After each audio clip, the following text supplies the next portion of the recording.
You're watching the KOAM Morning News on Fox 14. Right now at 7, a partnership renewed as two Southwest Missouri fire departments team up to share resources. Also, government workforce cuts will be hitting close to home as IRS workers in Missouri are notified of possible layoffs.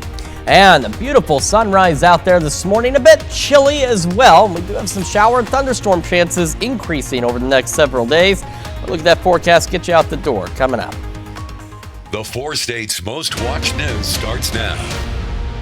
Well, good morning and welcome to the KOAM Morning News on Fox 14. I'm Elise Snowy. And I'm Chris Warner, just after 7 o'clock now on this Wednesday, April the 16th.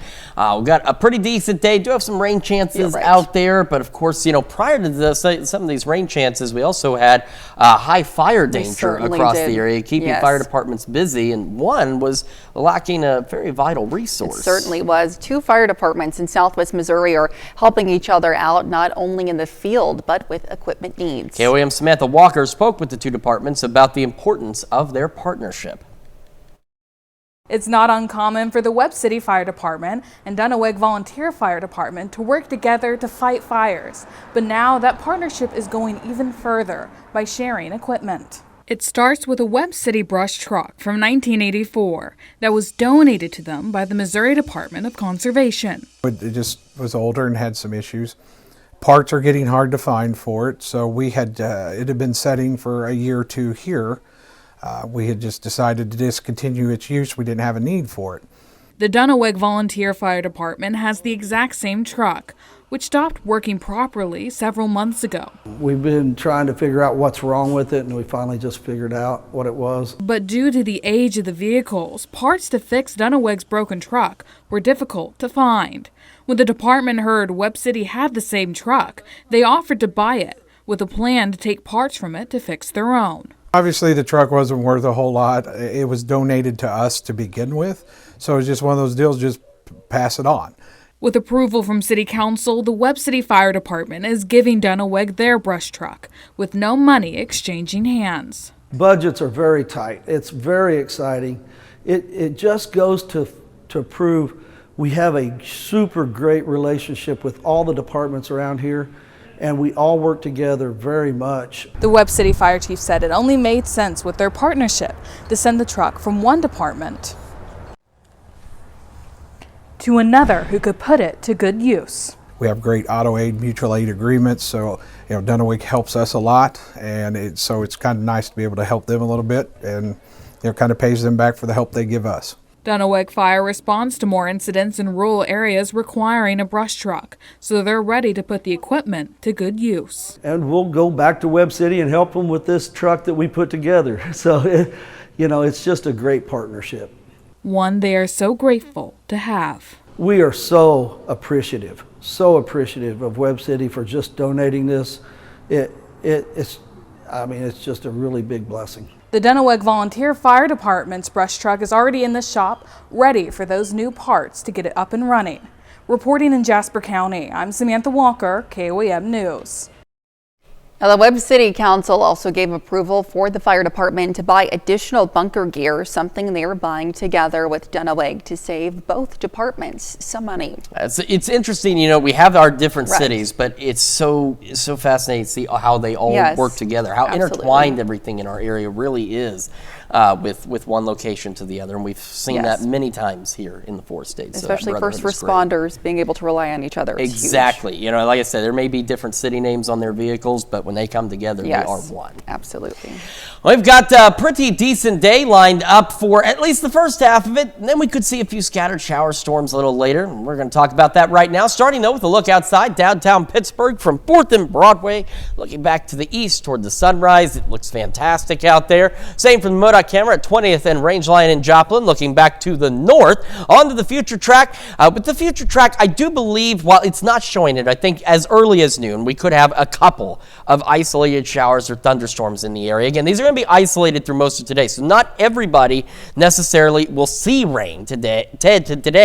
during the daytime hours, but some of us could get an isolated shower or thunderstorm out there before we see a complex of storms roll in after midnight, and those storms could potentially be strong to low-grade severe. Now, right now, our tornado risk very low. We don't have any areas highlighted. The only thing, again, that's changed since yesterday's outlook for today, for severe weather, or for strong storms at least, is the hail risk. It's been expanded a little further south and east, and then we have the low wind risk still in our far western counties. Again, that hasn't changed, but just that hail threat has moved a little further south and east. We're sitting at 46 in Joplin, 45 in Pittsburgh. So that's about on track for our average lows. We should be into the upper 40s. Some of us are there, others are not. Through the morning, Grove, Jay, Anderson were all in the upper 30s for a while. Right now, Jay is the cold spot at 39. I'm sorry, Stockton. Boy, you took a dive there on those temperatures since about 20 minutes ago. 35 in Stockton. So there's still some cold spots out there. But again, eventually all of us will warm. Those south winds already out there. They'll increase. South winds today gusting upwards of 30. Now, for those who don't see any showers or thunderstorms, just partly cloudy skies and pretty mild, mid-70s. But again, a couple of us could see a few isolated showers and storms. We're going to talk more about that complex. It's going to roll in overnight tonight, and we'll talk about our severe weather chances Friday night and the rain chances into the Easter weekend here in just a few more minutes. Elise? All right, Chris, thanks. Well, a father and son are hospitalized in critical condition following a crash in Ottawa County, Oklahoma. Now, authorities say a 9-year-old boy and his 54-year-old father were injured when their ATV collided with a pickup on East 40 Road in Quapaw. The father was taken to a Joplin hospital. A medical helicopter took the 9-year-old to a Tulsa hospital. Authorities say the man's 19-year-old son was driving the truck that collided with the ATV. Well, Joplin first responders were called to a fire yesterday evening. The report came in around 5:30 p.m. for a house fire on South Connor Avenue. And when firefighters arrived, they found the front of the house fully engulfed in flames. Firefighters went right to work and the fire was under control around 6:40. No one was injured, and neighbors tell us that nobody was living in the home at this time. The Joplin Fire Marshal has begun an investigation into the cause of the fire. And the fate of the employment of IRS workers reaches all the way to the Show Me state. Sources say the IRS is expected to announce their individual decisions by the end of this week, the busiest week of the year. Now, the news came just ahead of yesterday's tax filing deadline as the agency processed tens of millions of tax returns, payments, and refunds. One likely location impacted will be in Kansas City, Missouri. The Trump administration is aiming to cut roughly 20,000 IRS jobs, about 20% of the agency workforce. And to be the first to see breaking news, weather, and sports, you can download the KOAM News app. It's available free of charge in the Apple App Store and the Google Play Store. Just search for the KOAM News app. Well, snake season is underway in the 4 states. The Missouri Department of Conservation says although snakes can be harmful, for the most part, they're helpful. KOAM's Lonnie Walton spoke to an expert about what you should do if you happen to encounter a snake. I met a local resident who says he loves snakes, but one snake got a little too close for comfort. One had gotten in the garage and it had climbed up on the door frame.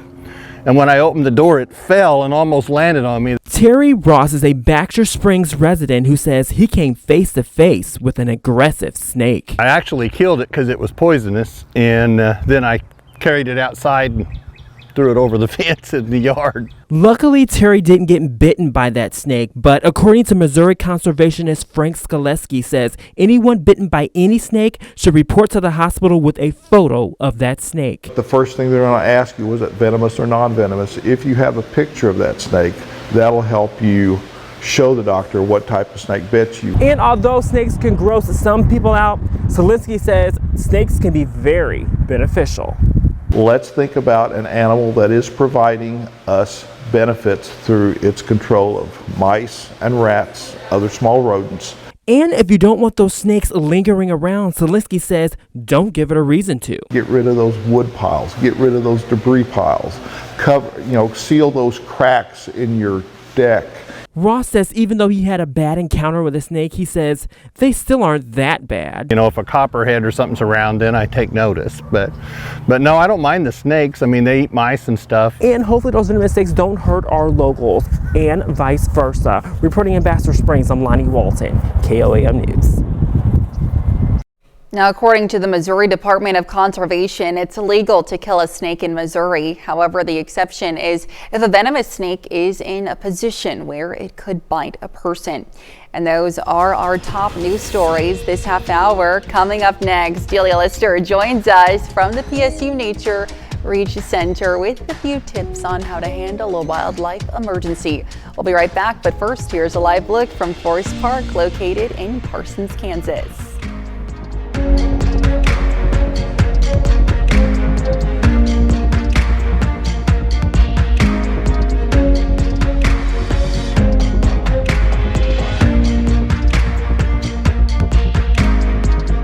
Well, have you ever encountered a wild animal in need of help, but you were unsure how to give it care? Well, we have Delia Lister with us this morning from the PSU Nature Reach to share some tips to help navigate your next wildlife encounter and also introduce us to a new friend. Good morning to you both. So talk to me about who we have here. Morning. Yeah, this is Bolt. He is an American kestrel. And they're a fairly common bird around here. Maybe people don't always recognize that they're super common. But they're generally birds of open areas, open fields, open prairies. They're diurnal hunters, meaning they hunt during the daytime. And the old name for this bird is sparrow, oh my gosh, I just lost it. Anyway, but it's an American kestrel, and they have black stripes right here on their face, and that kind of works like sunglasses when they're hunting during the daytime. And they're going to eat birds and mice, insects, things like that. Very important. All right. Well, talk to me a little bit about wildlife emergencies, kind of what that entails, what qualifies as an emergency, and what people should do if they encounter one. Yeah. So this time of year, spring baby season is always happening. And so oftentimes we get calls about baby birds falling out of the nest. And the best thing you can always do is put them back with their parents. Sometimes you might run across a bird like an owl that's been hit on the road or unfortunately caught in a barbed wire fence. And the best thing I can tell people, and we are not a licensed rehab facility, so you have to have a license to rehab birds. We can sometimes give tips over the phone, but there's an app called Animal Help Now, and you just put in your address, and usually it'll just even locate it for you, and it will tell you where the closest rehabilitation place is. And if you're in Missouri, you have to go with somebody in Missouri. If you're in Kansas, you have to go with somebody in Kansas. And so it's very much dependent on the state. But if you take a bird like this and raise it yourself, it becomes imprinted, which means that bird is no longer able to survive on its own in the wild. And so it's always better to get them back with their folks, with their parents. Yeah, absolutely.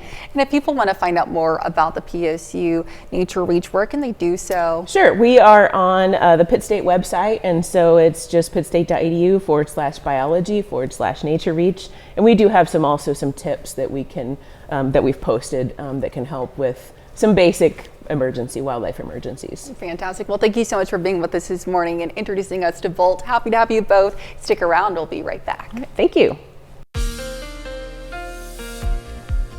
Welcome back to the KOAM Morning News, 7:18 now on this Wednesday morning. And we're going to start with our severe weather outlook. And this, again, is going to be mainly for this complex of storms we'll talk about that'll be here after midnight tonight. We don't have any areas highlighted for tornado risk, so that keeps that risk very low. With severe thunderstorms, of course, in most cases, it's never zero, but it can also, though, be extremely low, and that's some good news there. Our hail risk is low, and that's really the only change, is the low hail risk was expanded further south and east. Now this updates again about 8 a.m. Sometimes it updates a little earlier, we'll see, but again, the good news is it wasn't upgraded to elevated or anything greater than that. It's still low, it's just expanded, and our wind risk still almost exactly where it was yesterday morning as well. So here's what we're looking at on the future track. Today, a few isolated showers, maybe a couple of rumbles of thunder. Not everybody necessarily will see rain heading through the afternoon and evening, but some of us might. Outside of that, if you're not seeing the rain, you're looking at partly cloudy skies, warm, mid-upper 70s, and those south winds gusting to 30. Get a little pause, and then about midnight, we get a complex of storms that'll develop off to our west and start rolling through the area. So here we are by 2 a.m. around Fredonia, Chanute, Yates Center, just outside of Parsons, Coffeyville. But the thing is when we advance this to 5 a.m., this complex begins to weaken, but it is also now, what's left of it is over into the Springfield area. So it'll be moving pretty quickly. We have a low risk once again for Thursday, but that is going to be because we reach that time frame in which it is then officially the next day from the Storm Prediction Center standpoint on their timing. And so we could have a couple of stronger storms in our northern counties with another complex early in the morning. But by about 7, 8 o'clock at the latest, that's done. It's gone. It's history. We are going to be warm. We're going to be very windy tomorrow, and not just warm, very warm. Partly cloudy the rest of our Thursday. South winds gusting upwards of 40. And look at what it does to those temperatures. Low to mid 80s. Even getting close to 90 in some of our western counties as we head into tomorrow afternoon. Then we go overnight and into Friday. Because it's going to be so warm, it also leads to a very warm night. Upper 60s, low 70s starting the day on Friday with mostly clear skies. Clouds increase through the morning, and as we head in the afternoon, there is something we do want to keep a close eye on. We have the possibility as early as maybe 1, 2 o'clock Friday for some thunderstorm development ahead of the main front that'll bring us more storms overnight. If these storms can materialize, they will have a chance. And I'm saying these words because there's a lot of uncertainty about the prefrontal storms, anything ahead of the front. But if they can materialize, they will be in an environment where they could intensify and become severe on their own. So we want to watch that by the early afternoon, late afternoon, early evening hours where we could get some thunderstorm development ahead of the front. That may or may not take place, and even if it does, they may or may not intensify. There's a lot of ifs on that. The certainty, though, is the cold front itself starts pushing in around 9, 10 o'clock Friday night, and will bring a line of thunderstorms with it overnight into Saturday morning, and those could potentially be strong to severe as well, which is why for Friday we have that elevated risk that's in place across a good portion of the area. And I want to point out this elevated area here and then the low risk. If you remember yesterday when this was still a little further out, we just had the two categories, possible or probable. This lines up with the possible. The low risk goes outside that, and that's going to be important here in just a minute, and I'll tell you why. All right, starting our day, upper 40s and mid-60s by 11 a.m. Clear skies out there. Then we'll start to see the opportunities from isolated showers or thunderstorms. Mid-70s, south winds gusting to 30. Overnight tonight, low 60s. Again, maybe a stray shower or storm. The better chances with that complex tomorrow morning. South winds still gusting to 30. Now, we're getting to the point of why that's important on that elevated and low risk map compared to when the longer range when you just have possible or probable. Through Saturday, showers, thunderstorms continuing across the area, and this will last through Saturday night and into Sunday. So if you have Easter plans, that's the other thing you want to keep in mind. At least the first half of our Sunday could be a little bogged down with showers and thunderstorms out there, so you want to make sure you have an indoor alternative. If you're doing something later in the day, we should dry out. The problem is it's going to get kind of chilly by Sunday evening, so you want to prepare for that too.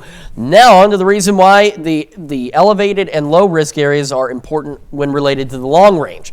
Our elevated risk for Friday followed this line when it was back up this way. So what we're looking at for Saturday is the possible just barely clipping us. So let's say that stayed where it was, and that would become elevated, but there would be a low risk back behind that to a certain degree. And then that goes into Sunday as well, the possible further to our east, but we could get a low risk on the backside of that. So we still want to watch our shower and storm chances heading into this upcoming weekend because a strong storm or two may be possible. All right, again, low mid 80s tomorrow, upper 70s on Friday, mid 60s Saturday, cooler Sunday, only about 60. Monday, of course, we go back to work, back to school. Looks like a great day. And then we have additional shower and thunderstorm chances as we head into the next work week that we want to keep an eye on as well. That's checking your forecast. And as we are in severe weather season, we have some tips on how to take care of your outdoor plants when we come back. Welcome back. Well, severe weather season is here and your plants outside could take a toll, especially with an abundance of rain. We have John Harrison from In the Garden with us this morning to share how you can protect your plants from overwatering and how you can attract hummingbirds as well. Good morning to you. Welcome and thank you so much for being with us. So talk to me about what to do with an abundance of rain. We've already had a lot of severe weather and we're expected to get some more. So what can people do to make sure that doesn't happen? Well, one of the main things to consider when you're doing gardening is pick a spot that is well drained, that doesn't hold water, and you can usually tell by after a rain if you go out and there's still puddles in this spot. That's not a good place to garden. If a lot of your yard is like that, then you might want to do container gardening, or you can make raised beds. That works really well as well. Absolutely fantastic. Now, other things for people who might not be experienced. How can they, make those potted plants or rain beds as well? Well, we don't sell raised beds, but you can go online and look at that type of stuff. We do sell containers. Okay. That's a really good way to do that. Typically, you want bigger containers if you're vegetable gardening. Vegetable plants can get really large, especially tomatoes and squash and stuff like that. Flowers, you can do a pot, something like that. It doesn't necessarily need to be so big. But those are ways to handle too much rain. Absolutely. And talk to me about what is in this pot. Now, this is a hummingbird hanging basket. And talk to me kind of about this beautiful plant we've got. I had this idea last year to make hanging baskets that attract hummingbirds. So two of the plants in this basket hummingbirds are attracted to. Sure. There's these little tubular flowers and they really like that. This is called honey bells, this one right here, and this one is called bat plant.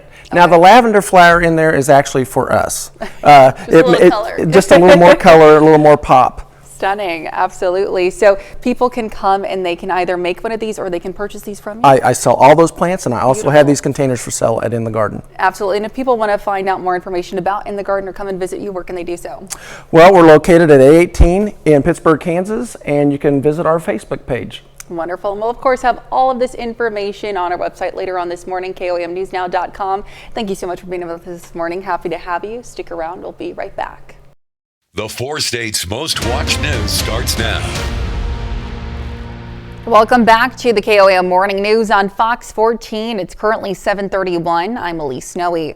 Well, after a 20-year delay, Real ID enforcement is just around the corner.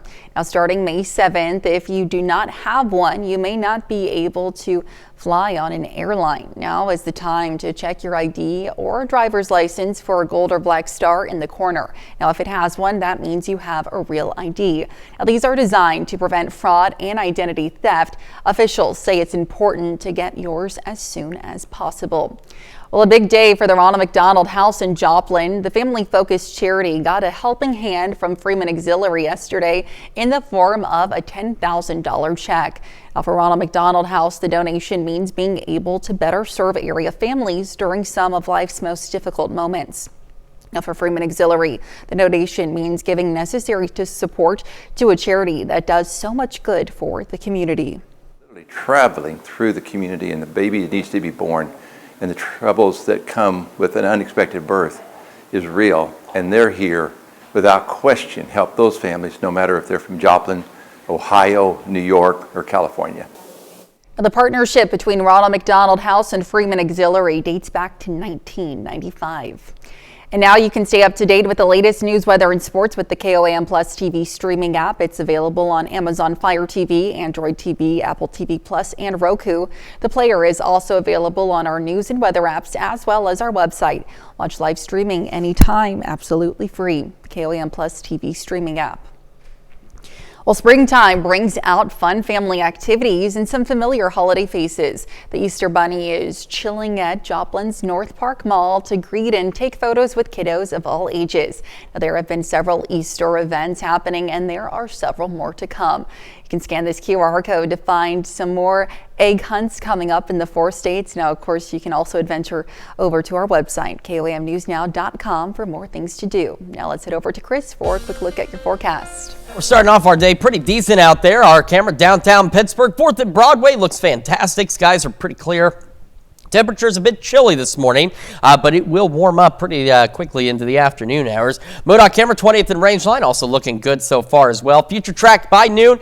I still think we could have an isolated shower storm in the area by noon. Future track's not picking up on that, but I'd say it's a remote possibility. And that's the other thing, though, with our chances today. Not everybody necessarily is going to see any kind of rain, but some of us could see an isolated shower storm. Then it'll be overnight tonight that we have a complex of storms that's going to bring in this risk for at least some strong to low-grade severe storms. Our tornado risk, very low, no areas highlighted. The hail risk was the only change so far since yesterday, is it expanded a little further south and east. The wind risk for our storms tomorrow morning also still confined to parts of Greenwood, Elk, and Chautauqua counties. So again, nothing significant expected tomorrow morning, but we could see some storms, and we'll go over those details with you a little later. 46 in Joplin right now, 42 in Pittsburgh. At temperatures, again, we should be in the mid to upper 40s. Some of us are there, others not so much. Grove, Anderson, Jay, been kind of the colder spots just about all morning in the 30s. Stockton, you dropped down to 35 earlier, but you're back up to 41. As we go through today, our highs mid to upper 70s. If you don't see any rain, we're just looking at partly cloudy skies, and we'll have those south winds today gusting upwards of 30 miles an hour, so a bit on the breezy side as well. Like I said, our thunderstorm chances will increase a bit tomorrow morning, and we're still watching that severe threat for late Friday into early Saturday, and more rain chances heading into the Easter holiday. We'll go over all those details with you here in just a few more minutes. Elise? Chris, thanks. Well, don't forget, you can be the first to know about the day's weather with the KOAM Sky Watch weather app. Get severe weather updates sent straight to your phone free of charge. It's available in the Apple App Store and the Google Play Store. All you have to do is search for the KOAM Sky Watch weather app. And that's a look at our top news stories coming up this half hour on the KOAM Morning News. Grocery stores across the country have been stocking your favorite Easter candies. We'll get a peep at one popular favorite. We'll be right back, but first, here's a live look from Forest Park in Parsons, Kansas. In Consumer Watch this morning, a federal judge axes a Biden administration-era rule on credit card late fees.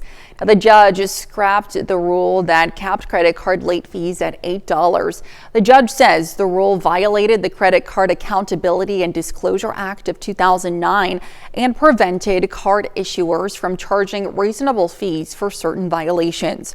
The rule was part of the Biden administration's crackdown on junk fees. United Airlines has announced that it will be cutting flights by 4% due to softer travel demand. The airline also warned the ongoing trade war and the potential for a recession would impact its full-year forecast. United estimates it could lose a 5% point drop in revenue. Now, this comes just days after Delta and Frontier Airlines withdrew their full-year forecast, citing that travel demand has largely stalled amid economic uncertainty. Well, a new report says OpenAI is working on a social media network similar to X. The report by The Verge says the plan is still in early development. The report adds a preliminary model may include ChatGPT's image generation with a social feed. The report says it's unclear whether OpenAI will release the new social media network as an app or add it into ChatGPT. Now, if launched, this network will increase CEO Sam Altman's competition with Meta CEO Mark Zuckerberg and ex-CEO Elon Musk. Well, egg prices increased again in March, according to the Consumer Price Index. Now, this means those Easter egg rolls and recipes could be a bit pricier. Fox News multimedia reporter Liviana Calmes is in St. Louis catching up with bakers and shoppers on how these prices will affect their holiday. The owners say they don't want to raise the cost of their pastries, especially ahead of Easter. But right now, with egg costs, it's tough. Sugary Baking Company is decked out for the holiday. Easter is one of the higher holidays that we see an increase. Eggs are involved in almost everything they do. She's using an egg wash. One of our pies takes 72 eggs. So we use the shelled, we use liquid, we use whole eggs, egg whites. All of those have just kind of quadrupled in price for us. The average price of a dozen eggs hit $6.23, which is 60% higher than a year ago and a big uptick since 2020, where the price was just $1.53. They're still just so expensive. In my house, we're going to limit the eggs. I mean, like really limit them. We have to do this. We're going to buy the plastic eggs, which doesn't have any yolk or anything inside the egg. Just some candy, which is not really good for the kids. Before the bird flu outbreak, there were about 315 million hens laying eggs. As of March, only about 285 million. We've been going to different stores just to try to not only find the best price for eggs, but just to find them in general. According to the USDA, wholesale egg prices are down in the last month, but Secretary of Agriculture Brooke Rollins saying it might take a while to reflect at the grocery store. In St. Louis, Missouri, Oliviana Calmes, Fox News. And those are our top consumer stories. Let's take a look at the market prices before the opening bell.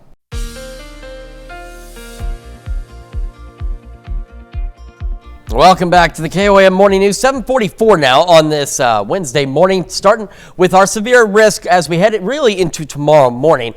We have a very low tornado threat. We don't have any areas highlighted there, so that's some good news. The hail risk still exists. The biggest change was the hail risk in that it was expanded a little further south and east, and our wind risk still in our far western counties in parts of Greenwood, Elk, and Chautauqua counties. So that's some good news. And the other good news is none of these were upgraded by any means. And hopefully that's the way they'll remain, as we could have a few stronger storms as we head into tomorrow morning. So here's what we're looking at on the future track over the next couple of days. Today, we're looking initially at a pretty decent day. I think as early as noon, we could have a couple of isolated showers or storms out there, but those will pick up a bit. But I also want to emphasize, as you see on the future track, not everybody will necessarily see a shower or storm today. If you don't, you're looking at primarily partly cloudy skies, pretty warm temperatures, and gusty south winds. Then after midnight, we get a complex of showers and storms starting to roll into our western counties. And as it does so, this is when we could have a strong or low-grade severe thunderstorm. Again, roughly between midnight and about 6 a.m. for this batch, and by 6 a.m. it's already off to Springfield. And then we have a low risk for Thursday, and that is really for this complex that might skirt our northern counties early tomorrow morning as well. After that, our thunderstorm risk and chances are really done for Thursday. We're going to be very warm, very windy, and partly cloudy. Temperatures climbing low to mid 80s and even getting close to 90 for some of our western counties out there, with those south winds gusting upwards of 30 miles an hour. And we head into our Friday. We're still breezy, very mild start to the day. Upper 60s, low 70s Friday morning. Here's where it gets a little more complicated. There are some indications, and the future track, at least this one, is showing that as well, that we could get thunderstorms, prefrontal thunderstorms. We have a cold front tomorrow. By Friday night, that is going to bring more thunderstorm chances. That's where our greater severe threat comes from. However, if we do get any thunderstorms that develop ahead of the front, there's going to be that possibility they could intensify and become severe on their own. With that, those storms would pose a slightly greater risk for all severe hazards compared to the line of storms, but there's a lot of ifs on whether or not we'll get any of this activity you're seeing on the future track ahead of the cold front. So it's something we want to watch very closely starting Friday afternoon, say around 2, 3 o'clock. Then the cold front starts working in between about 9 and 10. So here's that wind shift line, and there's those thunderstorms, and those will continue to push off to the east across the area as we go from Friday night into Saturday morning. So here's our low risk again heading into tomorrow morning. And then for that complex that might skirt our northern counties tomorrow morning as well. And then we go into Friday, and we have that elevated risk across the area. So that's, again, something we want to watch very closely to see exactly how that pans out. Through this morning, though, clear skies for the most part. Near 50 to start, mid-60s by 11 o'clock this morning. And our highs today heading toward the mid to upper 70s. South winds gusting to 30. Partly cloudy skies. And again, at least some of us may have an opportunity for a shower or isolated thunderstorm. That opportunity will continue into the evening. It'll be mostly cloudy overnight, with those thunderstorm chances increasing toward tomorrow morning. Again, low 60s. And our south winds gusting upwards of 30. We head into the Easter weekend. That's something else we have to watch. We're looking at the flooding concerns. Flooding is a distinct possibility We're looking at a lot of heavy rain starting from Friday night through the day on Saturday and pushing into our Sunday as well. Now for Easter Sunday, the first half of the day looks to be soggy, looks to be stormy, but as we head into the afternoon and evening, while those storms and showers clear out, it's going to be a bit chillier as well. So do keep that in mind for your Easter plans. So Saturday, we want to watch those storms because that possible risk is off to our south and east, just barely clipping us, but it's really close. Same on Sunday, and that's not clipping our immediate area, but still really close. So we want to watch for the possibility of maybe some stronger storms as we head into Friday and Easter Sunday. Mid-70s again today, low 80s tomorrow, upper 70s Friday, still breezy, 60s Saturday and Sunday. Got a nice Monday, and then more storm chances next week. That's checking your forecast. We're back with more right after this. Well, with Easter right around the corner, a popular treat is brightening up store shelves. Gary Baumgarten gives us a peep into how peeps are made. Easter is often associated with bright colors and sweet treats, something food manufacturer Just Born Quality Confections is quite familiar with. The company makes a variety of candies, including Mike and Ike's and hot tamales, but its classic Chicks and Bunnies might be its best-known product, especially during Easter. We make 5.5 million peeps every single day, which is approximately 2 billion peeps per year. The company relies on just 4 ingredients to make its signature treat. We have sugar, corn syrup, gelatin, and air. They are cooked and mixed and whipped together. Producing the brightly colored marshmallow treats has gotten much faster since Peeps were first invented in 1953. Peeps used to take 27 hours to make just one Peeps chick.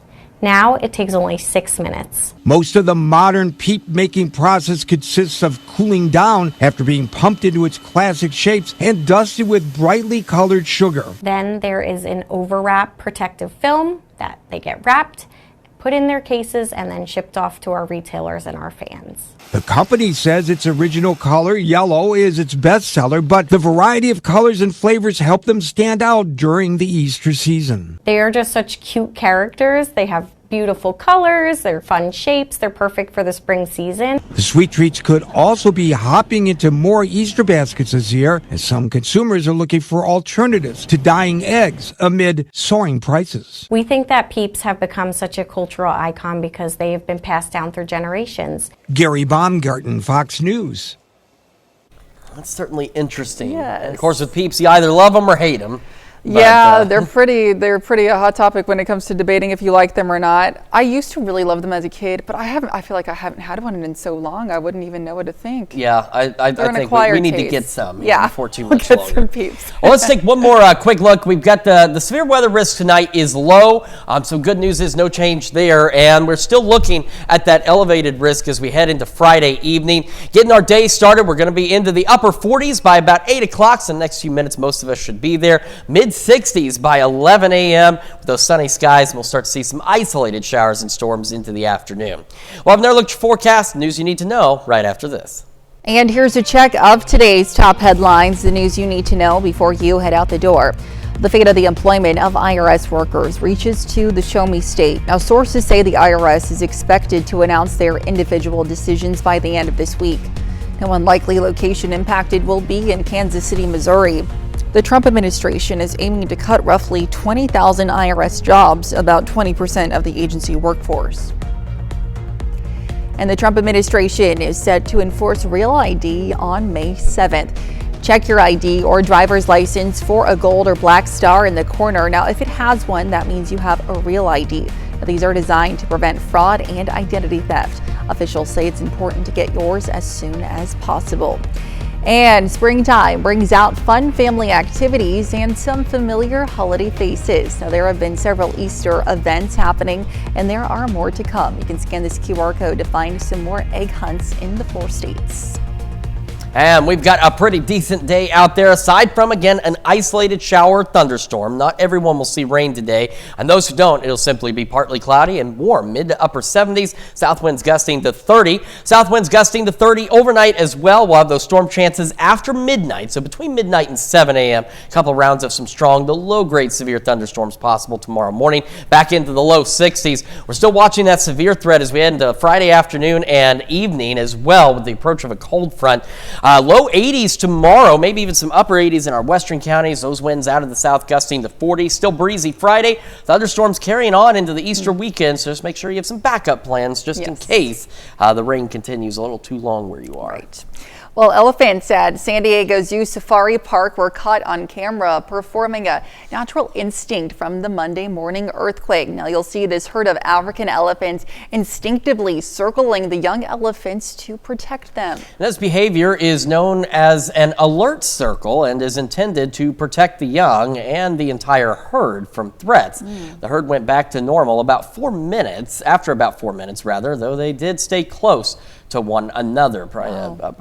Earthquake can be a pretty spooky situation for sure. Yes, absolutely. It's interesting how they respond to that. Yeah, look at them. Wow. And well, a very fascinating thing. No alert circles needed for any of us today, which is some good news.